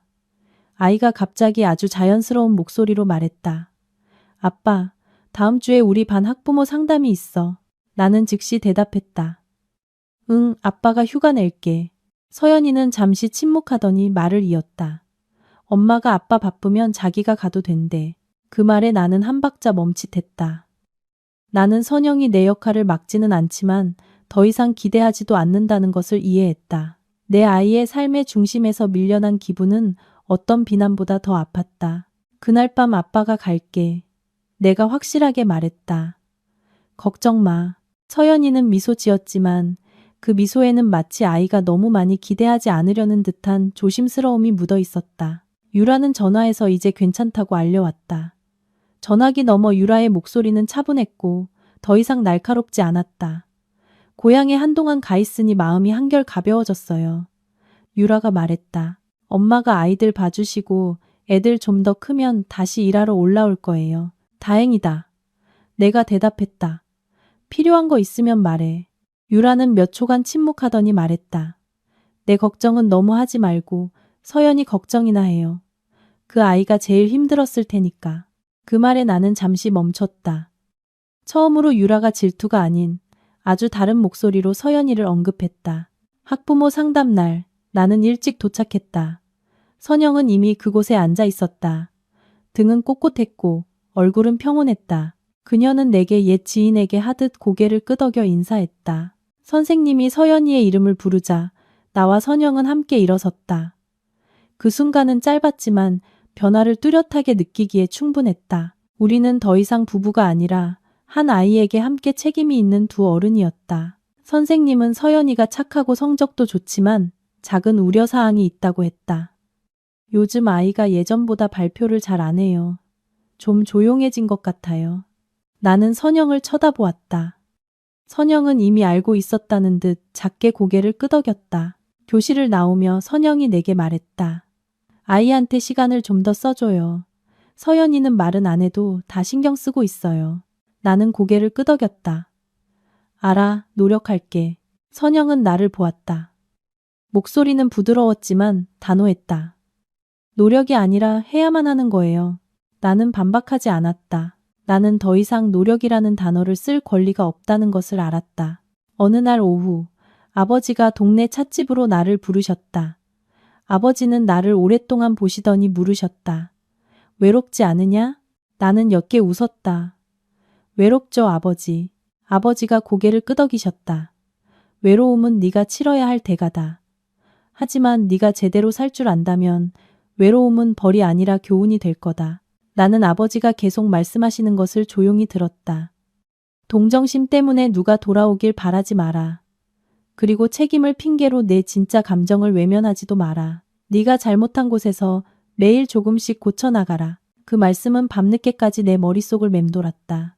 나는 더 주도적으로 움직이기 시작했다. 서연이가 부르기 전에 찾아가고 선영이 말하기 전에 학원비를 보내고 유라가 먼저 연락하기 전에 아이들을 보러 갈 약속을 잡았다. 나는 더 이상 용서받기를 바라지 않았다. 단지 더 이상 누구에게도 상처 주지 않기를 바랐다. 어느 날 저녁 서연이를 데려다 줄 때 아이가 내게 물었다. 아빠, 나중에 내가 커서 멀리 떠나면 아빠 슬플 거야? 나는 아이의 머리를 쓰다듬었다. 슬프겠지만 네가 잘 사는 걸 보면 기쁠 거야. 서연이가 나를 안으며 아주 작게 말했다. 나는 아빠가 먼저 잘 살았으면 좋겠어. 그 말에 나는 할 말을 잃었다. 아이는 어렸지만 내가 생각하는 것보다 훨씬 더 많이 이해하고 있었다. 선영이 새로운 직책으로 승진했다는 소식을 들었다. 나는 축하 문자를 보냈다. 선영은 짧게 답장했다. 고마워요. 더도 덜도 없었다. 나는 그 거리가 그녀의 선택이며 내가 존중해야 한다는 것을 이해했다. 그날 밤 나는 혼자 앉아 지나온 길을 생각했다. 나는 예전에 선영의 잔인함이 침묵에 있다고 생각했다.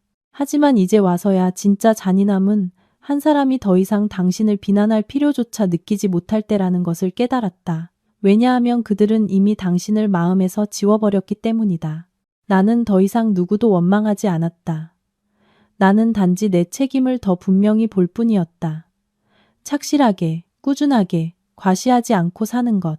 용서받기 위해서가 아니라 나중에 내 아이들이 돌아보았을 때 우리 아빠는 잘못했지만 도망치지는 않았다라고 말할 수 있도록, 그리고 나는 이 여정이 아직 끝나지 않았다는 것을 알았다.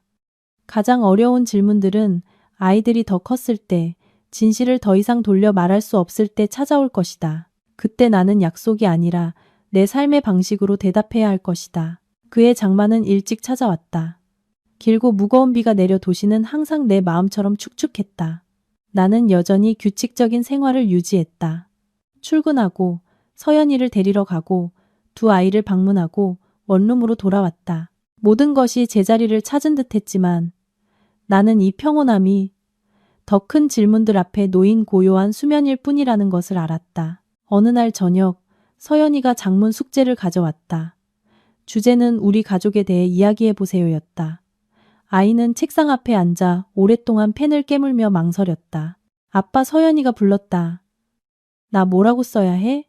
나는 아이 옆에 앉았다. 네가 생각하는 대로 쓰면 돼. 서연이는 나를 보았다. 눈빛이 혼란스러웠다. 나한테는 집이 2개인데 그래도 괜찮아? 그 질문에 심장이 조여왔다. 괜찮아.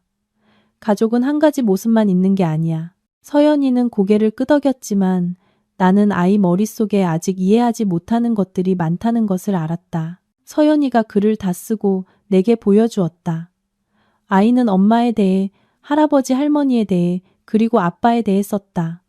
두 동생에 대해서는 언급하지 않았다. 나는 묻지 않았다.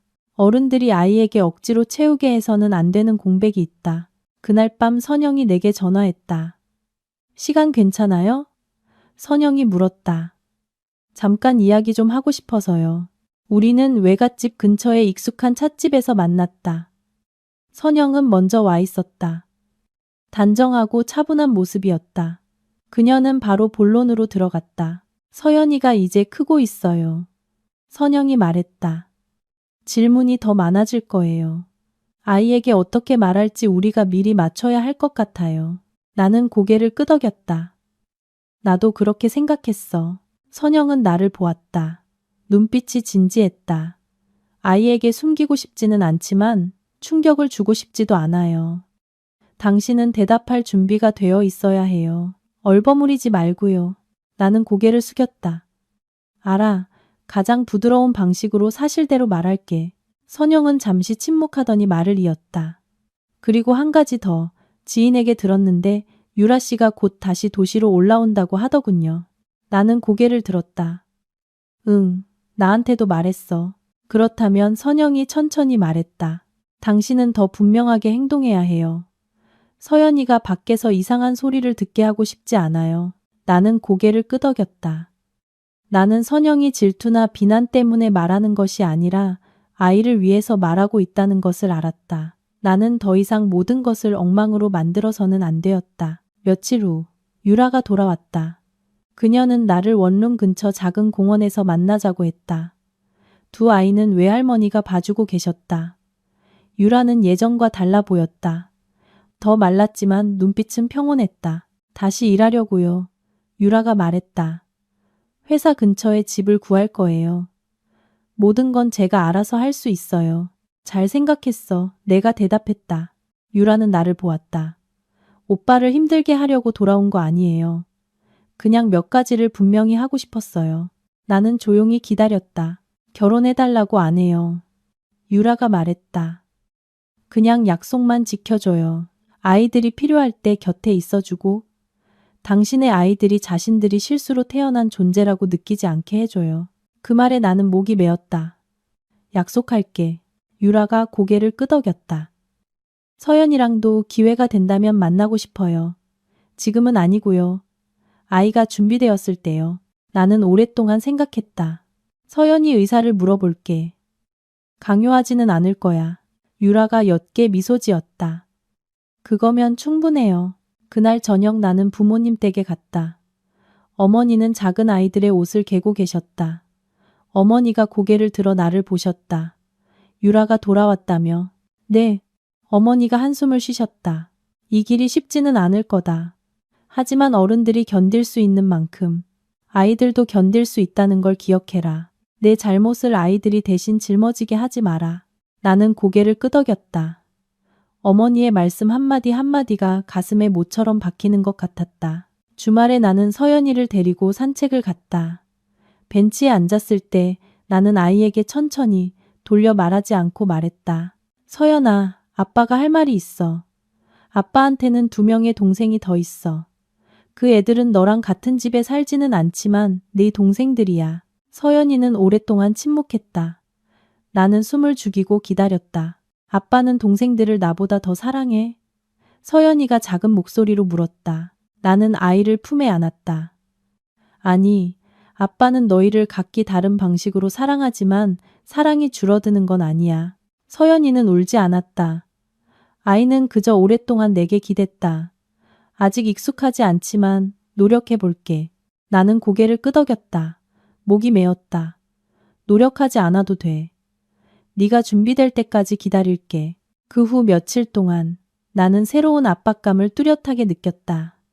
더 이상 말다툼이나 눈물이 아니었다. 그것은 아이에게 한 내 모든 말이 거짓이 되지 않도록 사실을 말하고 올바르게 살아야 한다는 책임감이었다.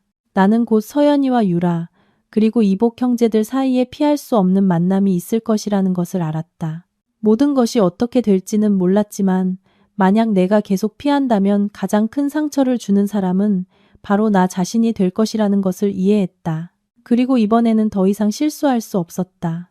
나는 그 만남이 조만간 이루어져야 한다는 것을 알았다. 더 이상 피하는 것은 모든 것을 왜곡시킬 뿐이었다.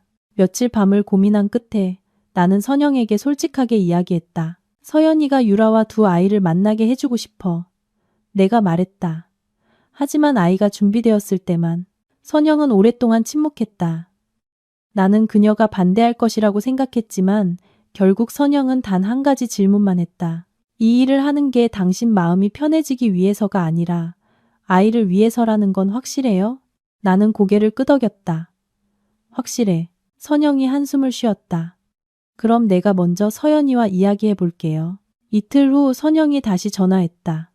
서연이가 동의했어요. 선영이 말했다. 하지만 공공장소에서만 만나고 나도 같이 있을 거예요. 나는 이해했고 그것이 선영이 할 수 있는 가장 큰 양보라는 것을 알았다. 우리는 조용한 정원이 있는 카페를 골랐다. 내가 도착했을 때 선영과 서연이는 이미 앉아 있었다. 서연이는 엄마의 손을 꽉 잡고 있었다. 나를 보자 아이는 작게 고개를 끄덕였다. 눈빛은 긴장과 경계심으로 가득했다. 몇 분 후 유라가 도착했다. 그녀는 한 아이를 안고 다른 아이는 유모차에 태우고 있었다. 유라는 선영을 보자 잠시 멈칫하더니 고개를 숙였다. 안녕하세요. 유라가 작게 말했다. 선영이 고개를 끄덕였다. 안녕하세요. 어색한 분위기가 감돌았다. 나는 그들 사이에 서서 마치 줄타기를 하는 기분이었다. 유라는 몸을 숙여 유모차를 옆으로 옮기고 서연이를 보았다. 안녕. 유라가 부드러운 목소리로 말했다. 나는 2 동생의 엄마야. 서연이는 유라를 보고 잠든 2 아기를 보았다. 아이는 바로 대답하지 않았다. 나는 서연이의 손이 선영의 손을 더 꽉 쥐는 것을 보았다. 한참 후에 서연이가 아주 작게 물었다. 동생들은 나를 알아요? 유라가 고개를 저었다. 아니, 아직 너무 어려서. 서연이는 고개를 끄덕였다. 아이는 조용했지만 고개를 돌리지 않았다. 그것만으로도 아주 큰 노력이었다. 선영이 입을 열었다. 목소리는 차분했다. 우리가 여기 모인 건 아이들을 위해서예요. 누구도 설명하거나 변명할 필요 없어요. 유라가 고개를 끄덕였다. 알겠습니다. 우리는 거의 1시간 동안 그곳에 앉아 있었지만 말을 많이 하지는 않았다. 유라는 두 아이에 대한 사소한 이야기 몇 가지만 했다. 서연이는 듣다가 가끔 질문하기도 하고 그냥 바라보기도 했다. 나는 끼어들지 않았다. 이 순간 내가 무슨 말을 해도 불필요하다는 것을 알았다. 일어서서 돌아갈 때 서연이가 갑자기 유라를 돌아보았다. 동생들 잘 돌봐주세요. 서연이가 어색한 목소리로 말했다. 유라는 잠시 멈칫하더니 미소 지었다. 눈시울이 붉어졌다. 응, 잘 돌볼게. 고마워. 그 순간 심장이 찔리는 듯했다. 나는 안도감을 느끼지 못했다. 단지 내 아이가 어른의 실수 대신 치르고 있는 대가를 더 분명히 보았을 뿐이다. 집으로 돌아오는 길에 서연이는 조용했다. 나는 묻지 않았다. 아이가 스스로 감정을 정리하도록 내버려 두었다. 집에 거의 다다랐을 때 서연이가 말했다. 아빠, 나 동생들 미워하지 않아. 나는 한숨을 쉬었다. 아빠도 알아. 하지만 그래도 슬퍼. 서연이가 말을 이었다. 예전처럼 한 집에 살 수 없으니까. 나는 차를 세우고 아이를 돌아보았다. 미안하다. 서연이는 나를 보았다. 눈빛은 나이보다 더 진지했다. 이제 미안하다고 하지 마. 그냥 제대로 하면 돼. 그 말은 마치 판결 같았다. 용서도 비난도 아니었다. 단지 내가 예전에 하지 못했던 소박한 요구였다. 며칠 후 유라가 내게 문자를 보냈다. 피하지 않아서 고마워요. 더 바라는 건 없어요. 나는 문자를 읽고 전화기를 내려놓았다. 대답하지 않았다. 어떤 감사는 마음속에 담아두는 것만으로도 충분했다. 선영은 그 만남에 대해 다시 언급하지 않았다. 하지만 나는 선영이 한결 편안해진 것을 느꼈다. 아마도 진실이 더 이상 숨겨지지 않고 테이블 위에 놓였을 때 고통도 그 날카로움을 조금 잃었을 것이다. 어느 날 저녁 아버지가 나를 현관으로 부르셨다. 어려운 일을 해냈구나. 아버지가 말씀하셨다. 하지만 그걸로 끝났다고 생각하지는 마라. 나는 고개를 끄덕였다. 알아요. 아버지는 나를 보셨다. 목소리가 낮았다. 남은 건 평생이다. 아무도 내게 점수를 매기지 않을 거야. 오직 내 자식들만이 너를 볼 뿐이다. 나는 눈앞의 어둠을 바라보았다. 처음으로 두렵지 않았다. 나는 앞길이 길고 쉽지 않다는 것을 알았지만 적어도 나는 돌아서거나 피하지 않고 똑바로 걸어가고 있었다. 완전한 용서를 바라지 않았다. 나는 단지 언젠가 서연이가 어른이 되고 두 아이가 자랐을 때 그들이 나를 보고 우리 아빠는 잘못했지만 끝까지 책임을 졌다라고 말할 수 있기를 바랄 뿐이었다. 나에게는 그것으로 충분했다. 그 만남 이후 모든 것이 더 쉬워지지는 않았지만 더 명확해졌다. 나 자신을 보는 방식, 그리고 주변 사람들이 나를 보는 방식이 명확해졌다. 더 이상 피하지 않았고 괜찮은 척하지도 않았다. 나는 처음부터 다시 걷는 법을 배우는 사람처럼 하나하나의 일을 천천히 해나갔다. 어느 주말 아침 서연이가 외갓집 근처 도서관에 데려다 달라고 했다. 가는 길에 아이는 읽고 있는 책에 대해 신나게 이야기했다. 나는 모든 세부 사항을 기억하려고 애쓰며 들었다. 만약 내가 잠시라도 한눈을 팔면 또다시 아이의 삶의 한 부분을 놓칠까 두려웠기 때문이다. 도서관에서 서연이는 책을 읽었고 나는 맞은편에 앉아 책을 보는 척했지만 사실은 아이만 바라보고 있었다. 아이는 정말 많이 컸다. 더 이상 안아주는 것만으로 모든 것이 해결되는 어린아이가 아니었다. 아이는 자신만의 생각과 슬픔, 기쁨이 있었고 내가 대신 대답해 줄 수 없는 질문들이 있었다.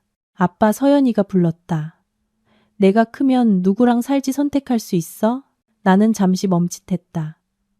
누구랑 살고 싶은데? 서연이가 고개를 저었다. 그냥 선택하고 싶어. 나는 이해했다. 아이는 내가 아이의 집을 부수면서 빼앗아간 결정권을 원하고 있었다. 그래, 내가 말했다. 네가 충분히 크면 선택할 수 있어. 아빠는 존중할게. 서연이는 미소 지었다.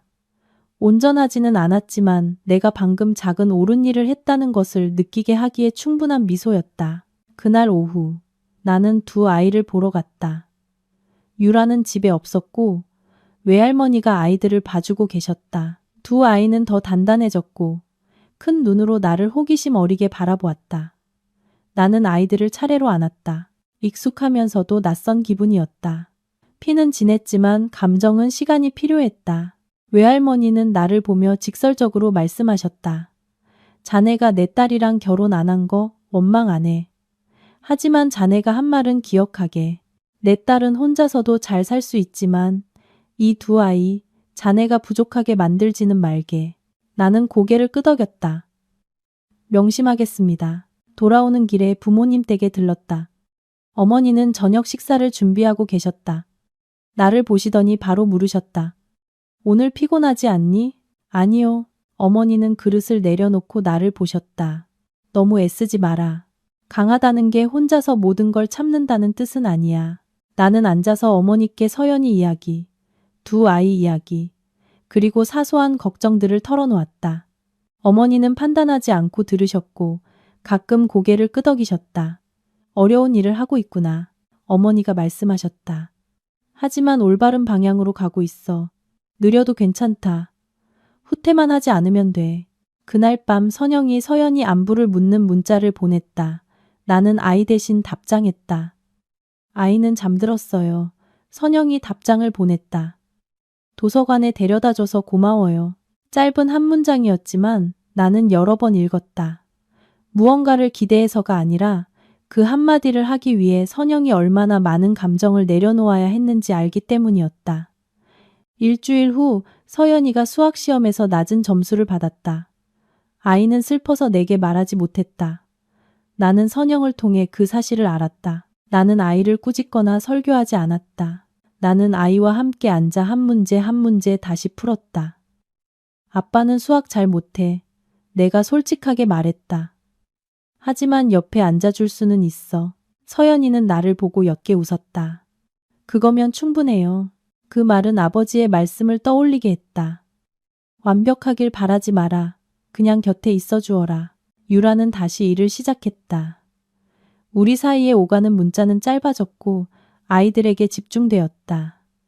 더 이상 무거운 말들은 없었다. 나는 우리 사이에 필요한 경계선이 형성되었다는 것을 알았다. 함께 부모 역할을 하기에 충분히 가깝고 서로에게 더 이상 상처 주지 않을 만큼 먼 거리. 비 오는 어느 날 밤 나는 부모님 댁 현관에 서서 규칙적으로 떨어지는 빗소리를 들었다. 아버지가 내 옆에 와서 서셨다. 요즘은 좀 어떠냐? 아버지가 물으셨다. 나는 잠시 생각했다. 예전처럼 두렵지는 않아요. 아버지가 고개를 끄덕이셨다.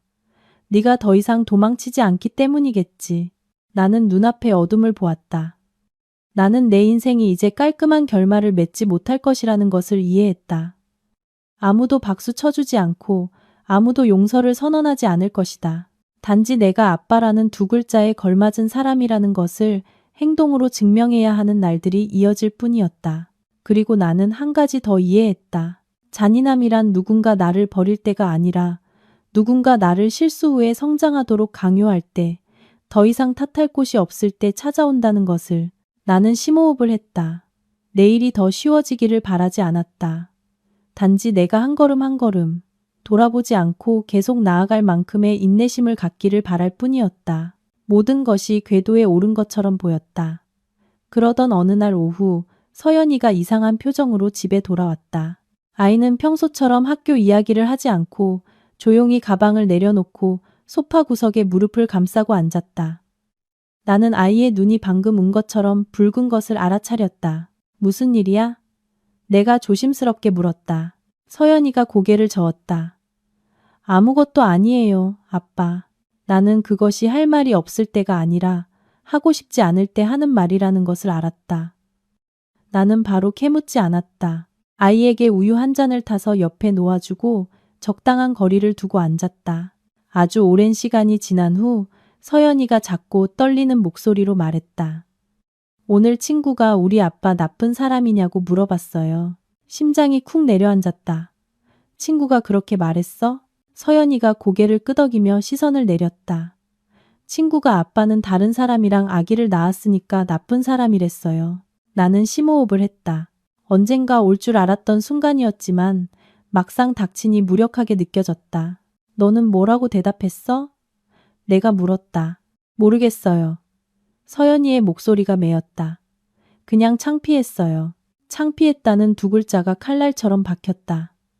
나는 고통이 퍼져나가 가라앉을 때까지 가만히 앉아 있었다. 이것은 내 고통이 아니라 아이의 고통이었고 나는 피할 권리가 없었다. 서연아, 내가 천천히 말했다. 아빠는 좋은 사람이 아니야. 아빠는 잘못했고 부정하지 않아. 서연이가 놀란 듯 나를 쳐다보았지만 나는 말을 이었다. 하지만 너를 버리거나 자기 잘못을 피하는 그런 의미의 나쁜 사람은 아니야. 아빠는 책임지는 법을 배우고 있고 다른 사람들이 아빠에 대해 뭐라고 하든 받아들일 거야. 네가 진실을 아는 한. 서연이는 조용했다. 나는 아이의 어깨에 손을 얹었다. 아빠를 변호할 필요 없어. 내가 말했다. 아빠 때문에 창피해할 필요도 없어. 잘못은 어른들의 것이지 내 것이 아니야. 서연이가 입술을 깨물었다. 그래도 슬퍼요. 슬픈 게 맞아. 내가 대답했다. 아빠도 슬퍼. 하지만 우리는 도망치지 않을 거야. 우리가 당당하게 살면 시간이 대답해 줄 거야. 서연이는 더 이상 아무 말도 하지 않고 아주 가볍게 내 어깨에 머리를 기댔다. 나는 아이가 모든 것을 이해했는지는 몰랐지만 적어도 나를 밀어내지는 않았다. 그날 밤 선영에게서 전화가 왔다. 목소리가 낮았다. 서연이한테 들었어요. 학교에서 있었던 일. 나는 침묵했다. 미안해. 나한테 미안해할 필요 없어요. 선영이 말했다. 아이가 누구 앞에서도 위축되지 않도록 단단하게 만들어줘야 해요. 나는 선영이 보지 못하는 것을 알면서도 고개를 끄덕였다. 그렇게 할게. 선영은 잠시 침묵하더니 말을 이었다. 필요하면 내가 선생님과 이야기할게요. 고마워. 통화가 끝났다. 나는 오랫동안 앉아 내가 통제할 수 없는 것들에 대해 생각했다. 나는 다른 사람들의 말, 사회의 시선을 통제할 수 없었다. 내가 통제할 수 있는 유일한 것은 오늘부터 내가 살아가는 방식이었다. 며칠 후 나는 자발적으로 서연이의 담임 선생님을 만났다. 나는 변명하거나 늘어놓지 않았다. 단 한 가지만 말했다. 서연이와 관련된 일이 생기면 저와 아이 엄마에게 알려주셨으면 합니다. 아이는 잘못이 없습니다. 선생님은 이해한다는 눈빛으로 고개를 끄덕였다.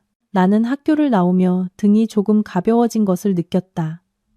모든 것이 해결되어서가 아니라 내가 도망치지 않았기 때문이었다. 유라에게서도 전화가 왔다. 그녀의 목소리는 긴장되어 있었다. 진우 씨, 우리 집 쪽에서 서연이에 대해 안 좋은 말을 하는 사람이 있어요. 내가 바로잡아 말해뒀어요. 어른들 일 때문에 아이들이 더 상처받는 건 원치 않아요. 나는 잠시 말을 잃었다. 고마워. 유라가 한숨을 쉬었다. 오빠를 위해서가 아니에요. 내 아이들을 위해서, 그리고 그 기분을 알기 때문에 하는 거예요. 처음으로 우리 사이에 진정한 공감대가 형성된 것을 느꼈다.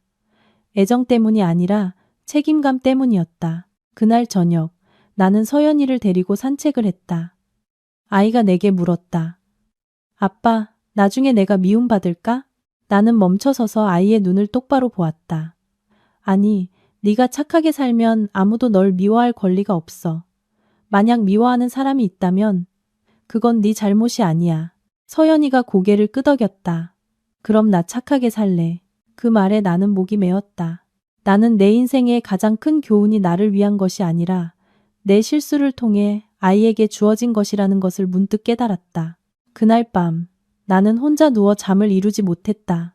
나는 서연이가 앞으로 마주할 시선들, 뒷이야기들, 편견들에 대해 생각했다. 나는 아이를 평생 보호해 줄 수는 없지만 아이가 필요할 때마다 기댈 수 있도록 똑바로 서 있을 수는 있었다. 그리고 나는 이 여정의 마지막 부분이 다가오고 있다는 것을 알았다. 그것은 깔끔한 결말이 아니라 사람이 평생 기억할 만큼 충분히 아픈 마무리가 될 것이었다. 그날 아침, 나는 평소보다 일찍 서연이를 학교에 데려다 주었다. 하늘은 맑았고 햇살은 부드러웠으며 운동장은 아직 텅 비어 있었다. 서연이는 내 손을 잡았다. 작지만 단단한 손이었다. 교문 앞에 섰을 때 아이가 갑자기 멈췄다. 아빠, 서연이가 천천히 말했다. 오늘 친구들한테 말할 거야. 나는 멈칫했다. 무슨 말을? 우리 아빠가 잘못했다고. 서연이가 똑바로 쳐다보며 대답했다. 하지만 우리 아빠는 도망치지 않았다고. 우리 아빠는 여전히 내 아빠라고. 심장이 쿵 내려앉았다. 나는 아무 말도 할 수 없었고 그저 고개를 끄덕였다. 서연이는 내 손을 놓고 운동장으로 달려갔다. 나는 아이의 모습이 다른 학생들 사이에 섞여 사라질 때까지 지켜보았다. 그때서야 나는 어떤 교훈은 아이들이 스스로 배워야 하고 어른들은 그저 아이가 넘어지지 않도록 뒤에서 든든히 서 있을 수밖에 없다는 것을 깨달았다. 오후에 부모님 댁에 들렀다. 어머니는 나무를 다듬고 계셨고 아버지는 낡은 창문을 수리하고 계셨다. 그 평범한 일상이 내 마음을 진정시켰다. 서연이는 어떠니? 어머니가 물으셨다. 괜찮아요. 내가 대답했다. 제가 생각했던 것보다 훨씬 강해요. 어머니가 미소 지으며 천천히 말씀하셨다. 그럼 됐다. 어른이 잘못했으면 어른이 짊어져야지. 아이들은 그저 착하게 살 수 있으면 돼. 저녁에 두 아이를 보러 갔다. 유라가 문을 열어주었다. 그녀는 별다른 말을 하지 않고 오늘 아이들이 예방접종을 해서 좀 보챈다고만 했다. 나는 평소보다 오래 머물며 유라가 아이를 재우는 것을 도왔다. 일이 끝나자 유라는 나를 보며 평온한 목소리로 말했다. 걱정 마세요. 저 이제 괜찮아요. 나는 고개를 끄덕였다. 알아. 우리 사이에는 더 이상 할 말이 없었다. 약속도 원망도 없이 제자리에 놓인 책임감만이 남아 있었다. 주말에 나와 선영은 서연이를 데리고 짧은 소풍을 갔다. 세 사람 각기 다른 거리를 유지했지만 목표는 하나였다. 선영은 말이 많지 않았고 가끔 서연이에게 모자를 쓰거나 물을 마시라고만 했다. 나는 선영을 보며 습관이 된 평온함을 느꼈다. 나는 그 평온함 외에 다른 어떤 것도 바라지 않았다. 돌아오는 길에 서연이는 뒷좌석에서 잠이 들었다. 선영이 백미러로 나를 보았다. 당신 해냈어요. 선영이 조용히 말했다. 다시 시작하는 게 아니라 계속 나아가는 걸요. 나는 고개를 끄덕였다. 고마워. 선영은 대답하지 않았지만 나는 그것이 받아들여진 감사 인사라는 것을 알았다. 그날 밤 나는 혼자 앉아 지나온 여정을 생각했다. 나는 예전에 선영의 잔인함이 침묵에 있다고 생각했다. 이제야 나는 가장 잔인한 것은 사람이 당신을 자신의 결과 앞에 스스로 서게 하고 도망칠 핑계를 주지 않을 때라는 것을 이해했다. 나는 또한 예전에 유라가 내 가정을 빼앗으러 온 사람이라고 생각했다. 이제 나는 그녀 역시 내가 만든 소용돌이에 휘말린 사람이라는 것을 이해했다. 그리고 나는 내 인생에서 가장 잔인했던 사람은 바로 몇 년 전에 나 자신이었다는 것을 무엇보다 분명히 이해했다.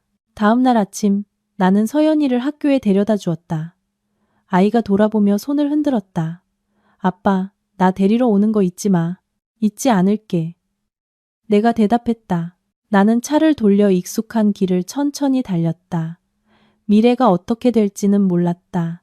나는 단지 오늘부터 누구도 내 잘못을 대신 짊어지게 하지 않고 똑바로 살 것이라는 것만 알았다. 나는 완전한 용서를 바라지 않았다. 나는 단지 매일이 지날수록 아빠라는 두 글자에 조금 더 합당한 사람이 되기를 바랄 뿐이었다. 그리고 언젠가 서연이와 두 아이가 내게 결국 아빠는 무엇을 배웠어요? 라고 묻는다면 나는 이렇게 대답할 것이다. 아빠는 끝까지 책임지는 법과 누구도 더 이상 아프게 하지 않으면서 사랑하는 법을 배웠단다. 모든 것을 털어놓고 관계들이 제자리를 찾으면 마음이 가벼워질 줄 알았다. 하지만 가벼워진다는 것이 아픔이 사라진다는 뜻은 아니었다. 그것은 단지 다른 종류의 아픔, 더 은근하고 깊으며 매일 함께 살아가야 하는 아픔일 뿐이었다. 어느 날 아침, 서연이가 나를 일찍 깨웠다. 아빠, 오늘 학급 활동 있는데 같이 가줬으면 좋겠어. 나는 시계를 보았다. 아직 이른 시간이었고 나는 망설임 없이 고개를 끄덕였다. 학교로 가는 길에 서연이는 뒷좌석에서 평소보다 조용했다. 걱정돼? 내가 물었다. 서연이가 작게 응이라고 했다. 오늘 반 친구들 앞에서 우리 가족에 대해 이야기해야 해. 심장이 내려앉았다. 나는 뒷이야기가 아직 끝나지 않았다는 것을 알았지만 이번에는 피하지 않았다. 아빠가 밖에 있을게. 네가 필요하면 언제든 아빠가 거기 있을 거야. 서연이는 더 이상 말하지 않았지만 나는 아이의 등이 더 꼿꼿해진 것을 보았다. 나는 복도에 서서 안에서 들려오는 아이의 목소리를 어렴풋이 들었다. 모든 단어를 알아들을 수는 없었지만 처음에는 떨리다가 점차 안정되는 목소리는 들을 수 있었다. 서연이가 나왔을 때 아이의 눈은 약간 붉었지만 입가에는 미소가 있었다. 나 해냈어. 서연이가 말했다. 나는 몸을 숙여 아이를 안았다. 아빠는 네가 자랑스러워. 아주 오랜만에 나는 그 말을 할 자격이 있다고 느꼈다. 오후에 유라의 집에 들러 두 아이를 데리고 정기 예방접종을 하러 갔다. 유라는 문 밖에 서서 여러 가지를 당부했다. 내가 한 아이를 안아들자 유라가 나를 오랫동안 보았다. 이제 안는 게 익숙해졌네요. 유라가 말했다. 나는 옅게 웃었다. 점점 배우는 거지. 유라가 고개를 끄덕였다. 네. 아빠 되는 법은 아무도 가르쳐 주지 않으니까요. 그 말이 계속 생각났다. 그렇다. 실수 후에 아빠가 되는 법을 가르쳐 주는 사람은 아무도 없다. 오직 현실만이 대가를 통해 가르쳐 줄 뿐이다. 저녁에 부모님 댁에 가서 밥을 먹었다. 어머니가 나를 보고 조용히 물으셨다. 오늘 서연이는 어땠니? 괜찮아요. 내가 대답했다. 제가 생각했던 것보다 훨씬 강해요. 어머니가 고개를 끄덕였다. 눈빛이 부드러워졌다. 그럼 됐다. 우리 어른들이 견뎌야 아이들이 바로 설 수 있는 거야. 식사 후 아버지가 나를 현관으로 부르셨다. 저녁 바람은 시원했고 노란 불빛이 아버지의 주름진 얼굴을 비추었다. 그거 아니? 아버지가 말씀하셨다. 어떤 잘못은 한 번의 옳은 결정으로 고칠 수 있는 게 아니라 평생을 올바르게 살아야 고칠 수 있는 거다. 나는 고개를 끄덕였다. 알아요, 아버지. 아버지는 나를 보셨다. 목소리가 낮았다. 칭찬받기를 바라지 마라. 완전히 용서받기를 바라지도 마라. 그냥 더 이상 누구도 아프게 하지 않으면 된다. 나는 오랫동안 그곳에 서 있었다. 나는 이 길에 돌아갈 곳이 없다는 것을 알았지만 더 이상 돌아가고 싶지도 않았다. 돌아가기 전 나는 선영의 집에 들러 서연이를 데려왔다. 선영은 내게 아이의 가방을 건네며 익숙한 몇 마디를 당부했다. 서연이가 차에 타자 선영이 나를 불렀다. 박진우 씨.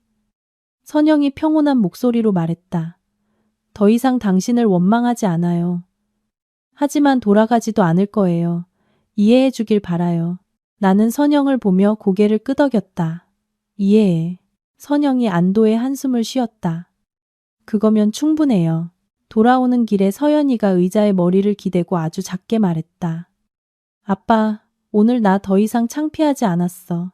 나는 핸들을 꽉 잡았다. 눈시울이 뜨거워졌다. 이런 교훈을 너무 일찍 배우게 해서 미안하다. 서연이가 고개를 저었다. 괜찮아. 이제 배웠으니까. 그 말은 성장인 동시에 한 아이에게는 너무나 비싼 대가였다. 그리고 나는 평생을 보상해야 한다는 것을 알았다. 그날 밤 나는 혼자 누워 지나간 세월을 생각했다. 나는 배신했고 탐욕스러웠으며 교묘하게 숨길 수 있다고 생각했다. 하지만 결국 숨길 수 없었던 것은 바로 그 결과였다. 나는 더 이상 선영의 냉정함을 탓하지 않았고 유라의 단호함을 탓하지 않았으며 인생을 탓하지도 않았다. 모든 것은 내가 내린 선택의 결과였다. 만약 누군가 이 이야기에서 진짜 잔인함이 무엇이었냐고 묻는다면 나는 대답할 것이다. 그것은 아내의 침묵도 내연녀의 요구도 아니었다. 그것은 한 남자가 자신의 실수 때문에 자기 아이가 나이보다 일찍 커버리는 것을 지켜봐야만 하는 것이었다. 그리고 그 순간부터 나는 한 가지를 분명히 깨달았다. 지울 수 없는 잘못도 있다. 단지 다시는 반복되지 않도록 살아가는 것밖에는 방법이 없다. 서연이가 중학교를 졸업하는 날, 나는 하루 휴가를 냈다. 졸업식이 성대에서가 아니라 아이에게 내 존재가 어떤 꽃다발이나 축하보다 더 중요하다는 것을 알았기 때문이었다. 운동장은 사람들로 붐볐고 학부모들은 무리를 지어 웃고 떠들었다. 나는 작은 꽃다발을 들고 조금 떨어져 서 있었다. 선영은 근처에 서 있었다. 단정한 모습, 머리는 깔끔하게 묶여 있었다. 서연이가 달려 나왔을 때 아이는 주위를 둘러보다가 나를 발견했다. 아이의 눈이 빛났다. 아빠! 아이는 달려와 나를 와락 껴안았다. 나는 몸을 숙여 아이를 꽉 안았다. 그 순간 나는 지난 몇 년간의 노력이 헛되지 않았다는 것을 알았다. 선영이 다가와 가볍게 고개를 끄덕였다. 친밀하지는 않았지만 차갑지도 않았다. 우리는 나란히 서서 서연이의 사진을 몇 장 찍었다. 밖에서 보면 아마 아무도 우리 사이에 얼마나 많은 균열이 있었는지 몰랐을 것이다. 하지만 나 자신은 아주 잘 알았다. 어떤 균열은 숨길 필요가 없다. 단지 그것이 더 이상 번지지 않도록 충분히 잘 살면 되는 것이다. 오후에 부모님 댁에 들렀다. 어머니는 작은 밥상을 준비해 두셨다. 서연이가 정말 다 컸구나. 어머니가 자랑스러움과 아쉬움이 섞인 목소리로 말씀하셨다. 네, 내가 대답했다. 제가 생각했던 것보다 훨씬 강해요. 아버지가 밥그릇을 내려놓고 나를 보셨다. 아이가 강한 게 아니다. 네가 포기하지 않았기 때문이다. 나는 침묵했다. 그것이 칭찬이 아니라 평생 말이 적었던 아버지의 아주 조심스러운 인정이라는 것을 이해했다. 그 주 주말, 나는 서연이를 데리고 두 아이를 보러 갔다. 유라가 문을 열었다. 눈빛은 평온했다. 그녀는 더 이상 첫날처럼 긴장하지 않았다. 두 아이는 집안에서 비틀거리며 뛰어다녔고 어설픈 발음으로 나를 아빠라고 불렀다. 서연이는 잠시 멈춰섰다. 나는 아이가 또다시 어색해할까봐 조금 걱정했다. 하지만 서연이는 몸을 숙여 한 아이에게 손을 내밀었다. 너 이름이 뭐야? 서연이가 물었다. 유라가 미소 지었다. 아직 정식 이름은 없는데 잘 웃어. 서연이가 따라 웃었다. 그럼 그냥 웃음이라고 부르자. 방 안의 모든 사람이 웃었다. 크지는 않았지만 따뜻한 웃음이었다. 나는 그 광경을 보며 목이 메었다. 완전한 행복 때문이 아니라 처음으로 모든 사람이 억지로 힘주지 않고 한 공간에 함께 있을 수 있었기 때문이었다. 돌아오는 차 안에서 서연이가 내게 말했다. 아빠 동생들 귀여워. 나는 고개를 끄덕였다. 응, 아직 익숙하지는 않아. 서연이가 말을 이었다. 하지만 미워하지는 않아. 그거면 충분해. 내가 대답했다. 그 나이에 미워하지 않는다는 것은 이미 큰 노력이다. 시간은 계속 흘렀고 나는 더 이상 모든 것이 예전처럼 돌아가기를 꿈꾸지 않았다. 나는 단지 현재가 무너지지 않도록 노력했다.